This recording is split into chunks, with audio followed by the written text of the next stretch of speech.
इस वीडियो में ज़रा गौर कीजिए कि उर्दू मीडियम में मवाद की कमी है।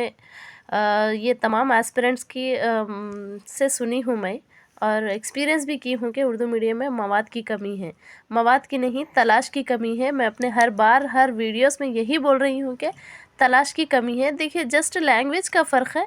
एरिक एरिक्सन की थ्योरी यहाँ पर उर्दू में इसके स्टेजेस दिए गए हैं और इंग्लिश में इसके स्टेजेस दिए गए हैं। तो यहाँ से गूगल से निकालिए।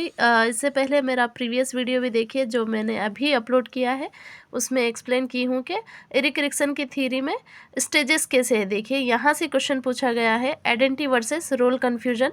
तो इसको हम उर्दू में क्या कहते हैं? शनाख्त बमुकाबला किरदार की उलझन। बस गूगल कीजिए और तलाशिए, हर टॉपिक मिलेगा आपको। मैं ये यहाँ पर सीडीपी की बात कर रही हूँ, चाइल्ड डेवलपमेंट एंड पेडागोजी से बहुत सारे थीरीज़ है। यहाँ पर एरिक एरिक्सन की थ्योरी में तमाम स्टेज